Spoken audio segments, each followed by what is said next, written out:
Hey everyone, it's John with KGTropicals.com. It is still Sunday, August 11th, 2013, and I've decided to give you a bonus episode of Tank Talk. So here we are. Lisa took the kids to the amusement park today. I got the whole day to myself. I figured, what the heck? I got a lot of topics to talk about. Might as well come in and do this. And the topic of the day today is going to be a good one. But we're going to get into that in a minute because I do have some news that I wanted to share with you that is not so happy. It's not such good news. And that is that a small mom and pop pet store, just like ours, in Tappahannock, Virginia, about an hour down the road from us, called Driftwood Aquatics, had a fire. I guess it was about 2 weeks ago. And from what I understand, it was pretty much a total loss.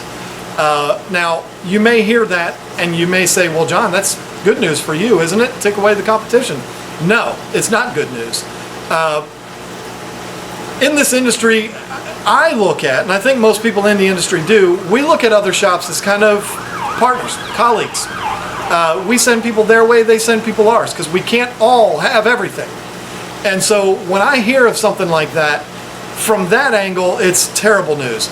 But also knowing how much time and how much money and how much effort goes into setting up a business like this. And then, from what I understand, that business was in that building for almost 30 years. That is devastating news, and it's definitely not news that I would look at as a positive for our business. No way. We have fish. In fact, if I was to turn the camera, and I'll do it for you. Turn the camera here a little bit. If you see that albino Oscar right there, that fish came from Driftwood Aquatics. We bought him when he was about the size of a quarter. He belongs to our 9-year-old CJ, and that came from Driftwood Aquatics. So to hear a story like that, knowing the time, knowing the money, knowing the heart and soul that goes into a business like this, there's no way I could look at that as good news. I feel horrible for them. I wish there was something I can do, but what could I do? One thing I do know that you, my viewers, can do, they do have a Facebook page. I'm going to try to get it in the description of this video. Maybe send them a little love. Tell them you're thinking about them. I can only imagine what they're going through right now. It's horrible. So, all right. Let's make this a little happier now. Let's move on to the topic of the day. All right. So you may notice that I'm doing these videos in segments now. It's pretty much common sense why that is. I don't know how many times I've done a 13, 14-minute video and messed up at the very end and had to redo the whole thing. I don't want to do that anymore, so I'm doing these videos in segments. Hopefully that doesn't bother you too much, the little transition every once in a while. Anyway, the topic of the day today is hospital tanks. I get asked a lot, should I have a hospital tank? The answer is yes. Plain and simple, yes. Especially if you're an African cichlid keeper, you should have a hospital tank. They can be used for a lot of different things. We're going to talk about that. It's something that you should plan to do day one. Have a tank that you can use. You have it in reserve just in case you need it. So what is a hospital tank? What size should a hospital tank be? Well, it doesn't have to be anything fancy. It doesn't have to be anything big. A 10-gallon works perfectly fine. A 20, maybe you have a 20-gallon sitting in the attic or in the garage, use that. That's fine. It doesn't have to be big. I mean, if you've got a 30-inch arowana, you're not going to put it in a 10-gallon tank. It's going to depend on what kind of fish you have. But for African cichlid keepers and most of your South Central American keepers or your discus keepers or community fish, a 10-gallon tank should work perfectly fine. That tank should be well filtered.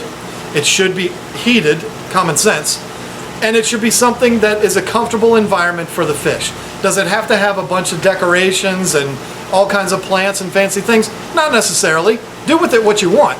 But it's a place to put a fish so that they can recover from whatever it is that's happened to them. So have it well filtered so that it can be a healthy environment for the fish. So now we know what it is. Now we know you absolutely should have one. What are we going to use it for? Well, there's a lot of people out there that believe in quarantining their new fish when they buy them from the pet store or order them online. I don't do that, but that doesn't mean that you shouldn't. Some people believe in that and they believe that it's the right thing to do. That's fine. That's one of the things that you can use your hospital tank for. The other thing is injuries.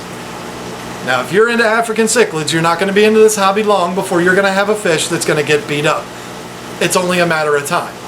That's a great place to put that fish so that it doesn't continue to get picked on, and you can put it in there for it to recover and heal up before you put it back into the tank. In fact, the Oscar that I showed you a minute ago, that's his hospital tank.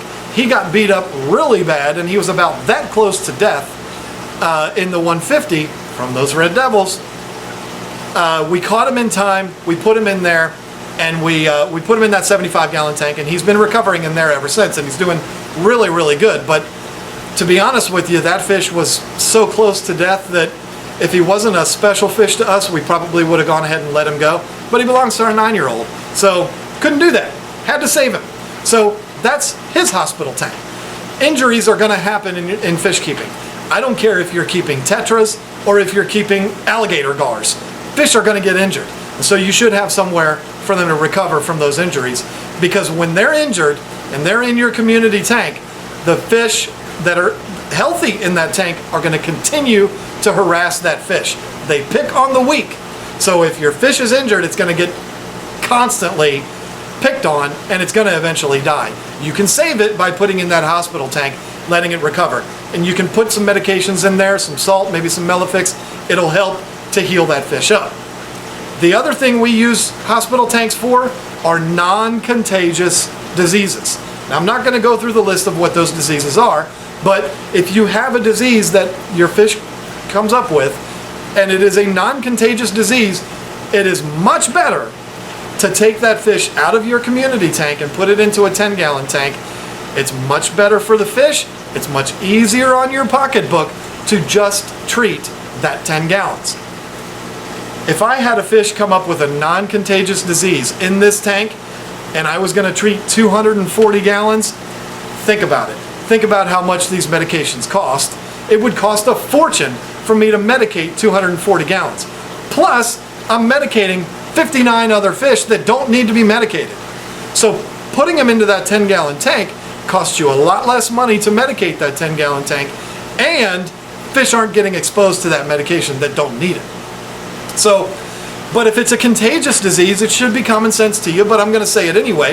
If it's a contagious disease like ick, you don't want to pull that fish out of your community tank and put them into a hospital tank, because it probably has already spread and is in the big tank anyway. So treat the whole tank. You don't need a hospital tank for that. But a non-contagious disease or injury, a hospital tank is absolutely perfect for that. And that's what we use them for. We can crank the temperature up in that tank. We can put medications in that tank, and we're not going broke putting that medication into the big tank.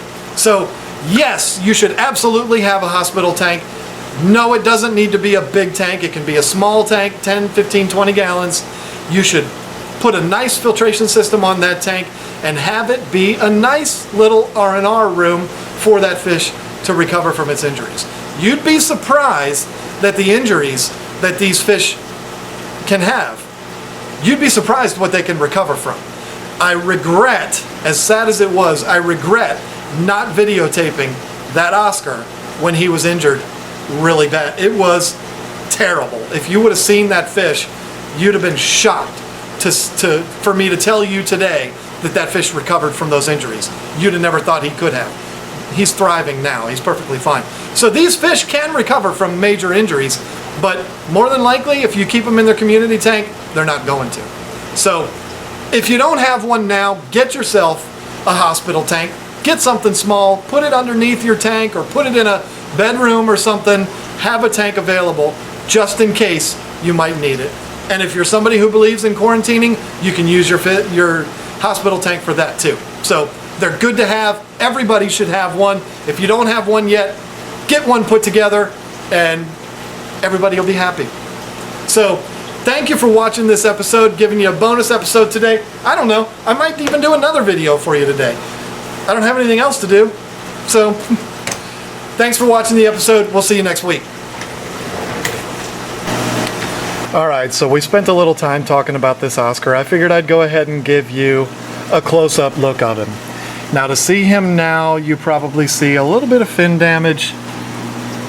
He's so personable. He won't let me really look at him. Let me show him to you. But this fish was so close to death you wouldn't even imagine. His fins were pretty much gone. You can still see on his tail fin, he's missing a huge chunk still, hasn't grown back yet. This guy, folks, was laying on the bottom of the tank. You see the scarring up above his eye there. And then if I can get a shot at this side, maybe I can get him to come over here. If you really see on his side, you see an area where he's missing a lot of his orange color. His entire side was ripped up and it got infected. The infection fell off. It looked like when you go to the grocery store and there we go. See that? When you go to the grocery store and you see like a fillet, that's what the side of him looked like. It was terrible. You think it looks bad now, you should have seen what it looked like then. There's also a spot right there where he was damaged really bad too.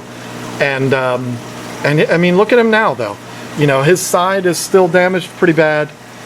It's healing really well. Finally, he's letting us look at him here. That's what we were dealing with. And that looked like a fillet. It was terrible. I mean, I felt so bad for this guy, but we stuck him in here. We medicated the tank. We babied him, kept his water clean, and he's doing really, really well. And his name is Oscar. A 9-year-old named him. Come on. But he's a member of the family. We couldn't let him go. Still haven't figured out what we're going to do with him when he is fully recovered, which he's pretty much fully recovered now. I mean, he's behaving perfectly normal, but I'm not going to put him back in with in the 150. It just wouldn't be worth it. So we'll see what happens with him. But there he is. That's what a hospital tank is for.